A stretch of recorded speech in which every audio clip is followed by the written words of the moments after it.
Feira agora então, remir o tempo. O que será que significa isso? A ideia de estudar esse tema sobre remir o tempo, sobre a administração do tempo, ela já estava na minha cabeça há um tempo.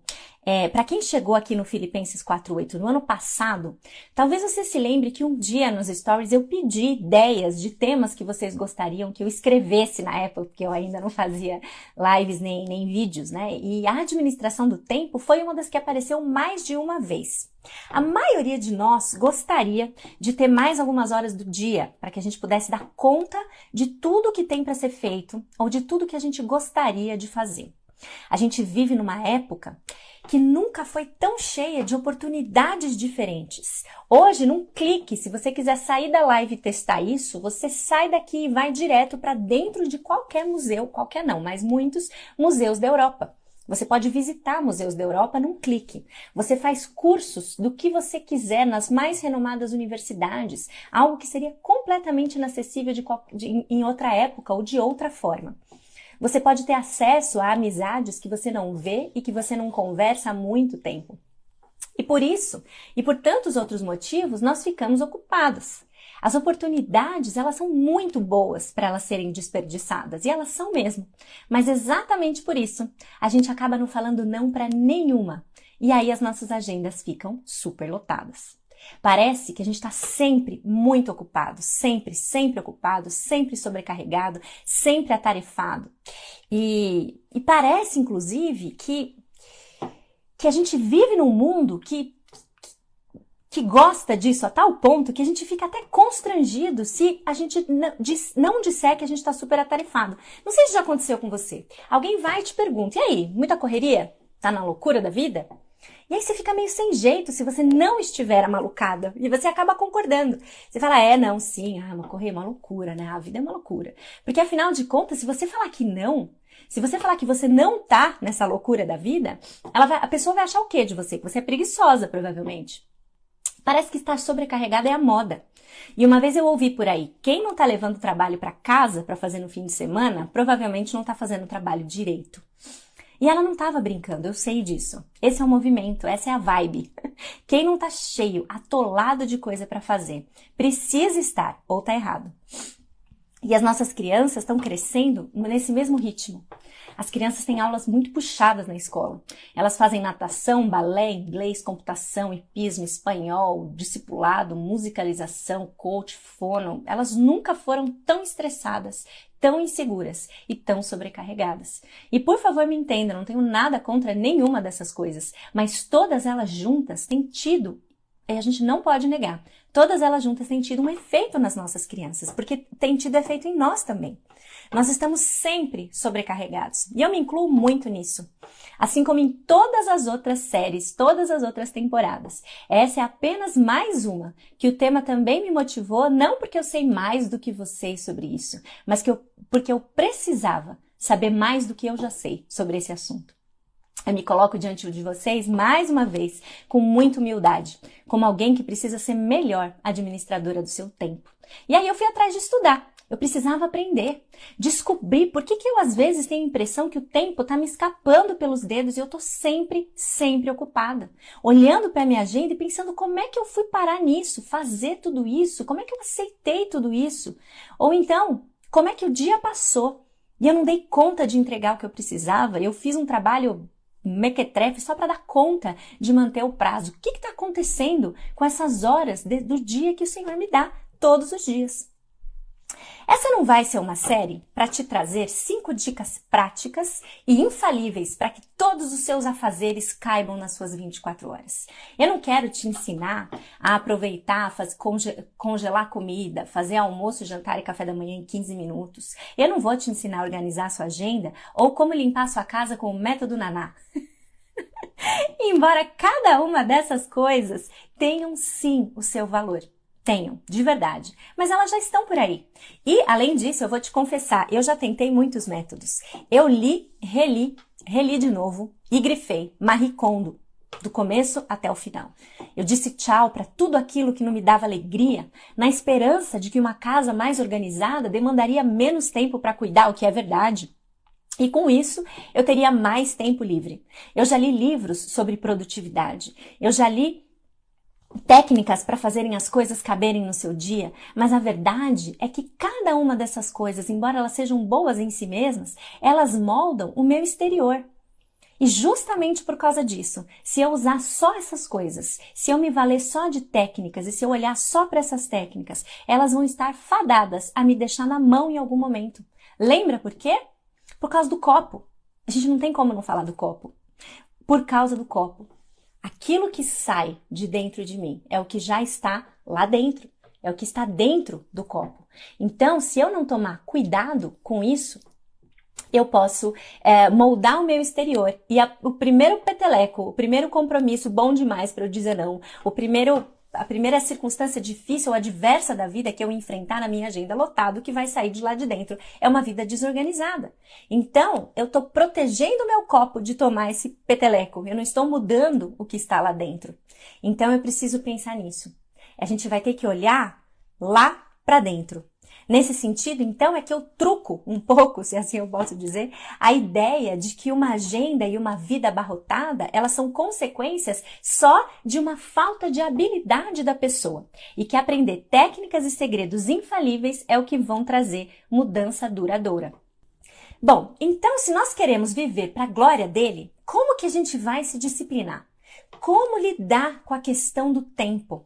Porque assim, mesmo rodeado de imensas boas intenções, com frequência a gente chega no final do dia e a gente tem que se perguntar: o que foi que aconteceu aqui, que a impressão que eu tenho é que eu não fiz nada do que eu queria fazer?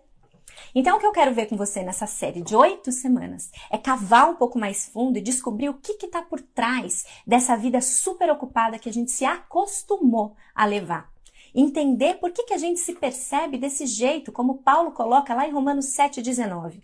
Pois o que eu faço não é o bem que eu desejo, mas o mal que eu não quero fazer, esse eu continuo fazendo. Quer você seja universitária, profissional, mãe de 1, mãe de 2, mãe de 5, pai, marido, pediatra, dona de casa, professor, faça educação domiciliar, mas a ideia é que a gente precisa entender o que acontece no nosso coração para que a gente entenda por que a gente chegou onde chegou e também entender como mudar, se é que é possível mudar, tá bom?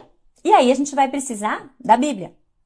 E a Bíblia nos diz o seguinte: pois a palavra de Deus, ela é viva e eficaz e mais afiada do que qualquer espada de 2 gumes. Ela penetra até o ponto de dividir alma e espírito, juntas e medulas, e julga os pensamentos e as intenções do coração. Isso está em Hebreus 4:12. E se você está aqui desde a temporada passada, você deve ter visto que a Bíblia é suficiente. E ela tem, então, as respostas para nós no que diz respeito ao nosso tempo também.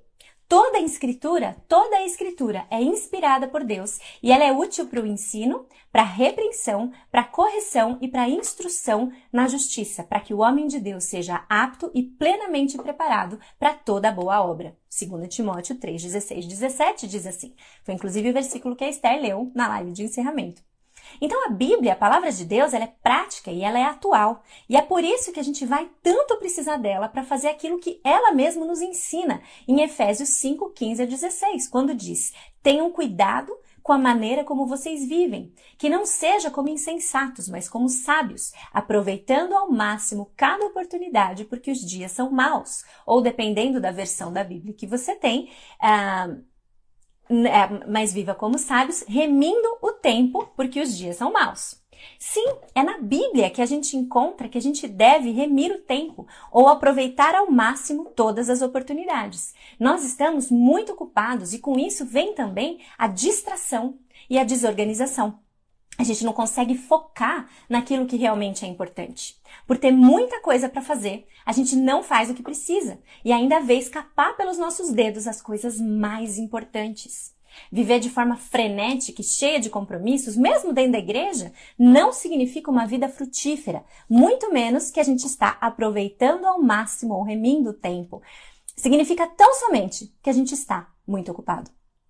E o pior que nós podemos temer em tudo isso são os danos espirituais causados por uma vida que é sobrecarregada. E nós podemos citar 2 principais aqui.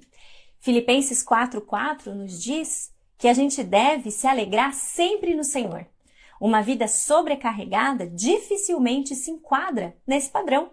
Quando os prazos apertam e a vida parece não caber mais nas 24 horas, a primeira coisa a sumir, gente, é a nossa alegria.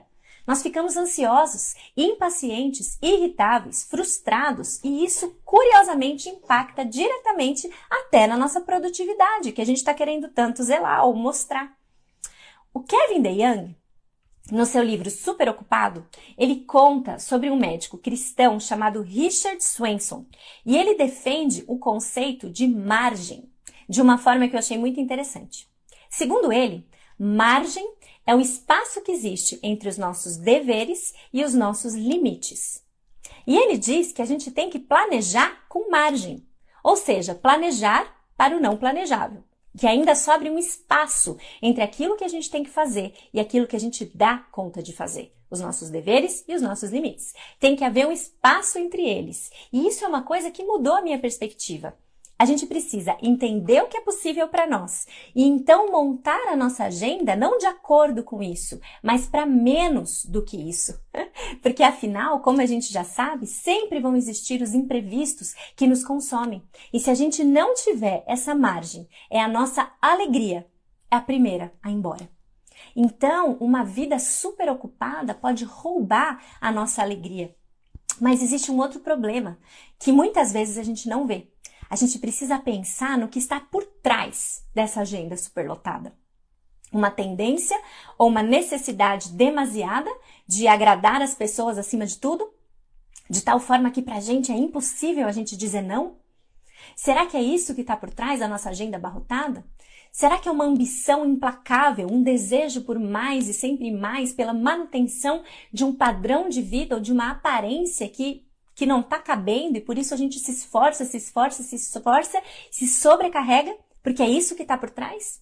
Será que é uma falta de significado de vida que se preenche por uma ocupação em excesso? Que afinal de contas, as pessoas super ocupadas sempre dão a impressão de que elas são mais importantes, então eu fico super ocupada fazendo sim, dizendo sim para tudo, para que isso me dê algum senso de propósito ou de sentido na vida? O que uma agenda frenética revela sobre o nosso coração?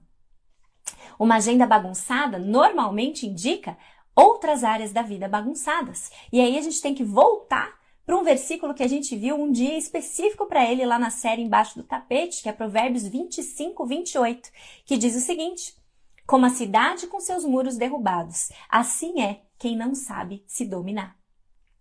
Tanto em Provérbios como no Novo Testamento, tem muita advertência em relação à importância da gente ter autocontrole. E lá na série Embaixo do Tapete, a gente falou sobre o autocontrole em 3 formas principais.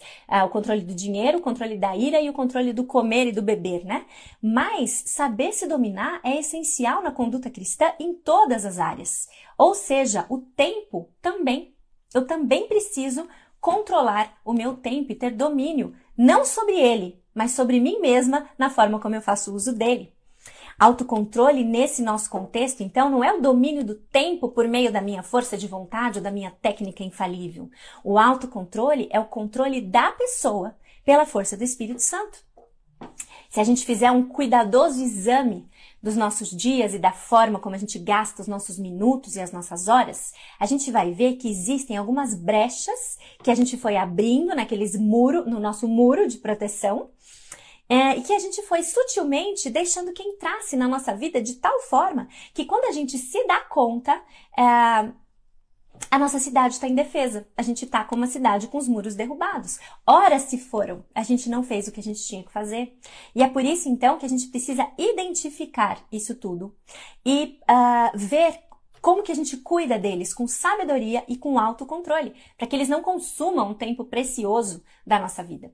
Quer alguns exemplos? Procrastinação, redes sociais, falta de prioridade, preguiça, distração, falta de constância na manutenção de uma agenda organizada. E essas foram algumas das principais respostas que apareceram naquela enquete que eu coloquei nos stories há 2 semanas. E sabe de uma coisa? As respostas não variaram muito entre elas. E isso mostra para nós que não existe, de fato, tentação nenhuma que não seja comum aos homens. Tantas outras pessoas lutam com as mesmas coisas que nós no que diz respeito à organização e manutenção de uma agenda equilibrada, de uma boa administração do tempo. E se isso é verdade, o restante do versículo também é verdade. Se não existe tentação que não seja comum aos homens, a gente também pode crer que Deus é fiel e Ele não vai permitir que a gente seja tentado além do que a gente consiga suportar, mas que Ele nos dá ferramentas e escapes para que a gente possa, sob a dependência do Espírito Santo, organizar nossa agenda de forma a gente se livrar dessa superocupação, dessa sensação de estar sobrecarregado e atolado de coisas para fazer. Nós remimos o tempo quando a gente se dá conta de que, no fundo, nós não podemos administrar o tempo. Como bem coloca Elizabeth George, o tempo é incontrolável, ele é implacável e ele está sempre escoando, sempre fluindo em direção à eternidade. O que nós podemos administrar, então, não é o tempo, mas sobre a ajuda do Espírito Santo, o que nós podemos administrar é o nosso eu. Por isso, o autocontrole voltou. Por isso, o autocontrole aqui. O tempo é implacável, mas a nós mesmos é possível dominar. E vai ser esse o nosso foco. Nós remimos o tempo quando nós aprendemos a nos dominar debaixo da orientação do Espírito Santo e aproveitamos ao máximo a nossa vida, o nosso tempo limitado aqui na Terra, cumprindo os propósitos de Deus. Nós não somos eternos. Lembra disso? Ontem eu estava revendo, porque foi um dos últimos vídeos que subiu lá no YouTube da série Deus Incomparável, e eu até compartilhei nos stories brincando para quem quisesse estudar antes. Quando a gente falou sobre Deus é eterno, a gente trabalhou um pouco essa questão de remindo o tempo. A gente costuma achar que a gente é, e que a gente tem todos os dias, forever, para sempre, à nossa disposição. Mas nós não somos eternos. Só Deus é eterno. E nós remimos o tempo, então, quando a gente se lembra disso e a gente faz como Davi sabiamente nos adverte lá no Salmo 90. Ensina-nos a contar os nossos dias, para que o nosso coração alcance sabedoria. Salmo 90, versículo 12. Quando nós entendemos que os nossos dias são finitos e limitados, nós alcançamos sabedoria para gastar cada minuto dele. O tempo é implacável, a gente não tem controle sobre ele. Mas nós podemos, pela ajuda do Espírito Santo, ter controle sobre nós mesmos na utilização do nosso tempo. Estaremos ocupadas se fizermos isso? Sem dúvida. Estaremos bastante ocupadas. Deus não chamou a gente para ficar de boa na preguiça. Nós estaremos ocupadas, mas fazendo a coisa certa. Fazendo a coisa certa e da maneira certa. E nós também vamos descansar, porque administrar bem o tempo também envolve descansar. Envolve tanto descansar que a gente vai ter 2 lives falando sobre descanso como disciplina espiritual, como disciplina bíblica, que a gente precisa fazer todos os dias, em algum momento da semana e em alguns episódios maiores durante o ano. Falando nisso, quer saber o que a gente vai ter durante essas semanas? Nós vamos, na semana que vem, definir produtividade à luz da Bíblia para entender como aproveitar cada segundo do dia remindo o tempo da forma como Efésios nos chamou para fazer. Nós vamos falar de alguns vilões e ladrões do tempo. E aí vocês se preparem, porque quem vai voltar, ele volta, gente, ele sempre volta. A gente vai falar sobre como o orgulho é um dos ladrões do nosso tempo e nos causa tantos malefícios que culminam numa agenda completamente desorganizada e abarrotada. Ele volta. A gente vai ver também o que as telas, os nossos celulares e a tecnologia de uma maneira geral está fazendo com a gente no que diz respeito à superocupação. Nós estamos sempre conectados. Sempre conectados. E isso não é somente algo bom. E a gente vai ver bastante sobre isso também. Vamos falar, como eu já disse, de descanso como uma disciplina bíblica e espiritual. E a gente vai ser um pouco prática também, sim, na questão de entender o que realmente importa e por onde começar a entender a nossa agenda. A gente vai mergulhar nessas áreas nas próximas semanas. Buscar a sabedoria de Deus para nos libertar de uma agenda frenética. Para hoje, que a gente tenha essa consciência da importância do motivo pelo qual a gente precisa remir o tempo. A gente precisa remir o tempo porque nós somos chamados a uma vida de autocontrole que nos chama a exercer domínio sobre todas as áreas da nossa vida e o tempo não é diferente. Nós precisamos remir o tempo para que a gente viva com sabedoria. para que a gente viva com sabedoria e com propósito. A gente precisa remir o tempo porque quando a gente tem uma agenda abarrotada, uma agenda muito frenética, isso rouba a nossa alegria e isso muitas vezes está escondendo o verdadeiro problema que está dentro do nosso coração e está sendo refletido numa vida desorganizada e numa agenda completamente abarrotada.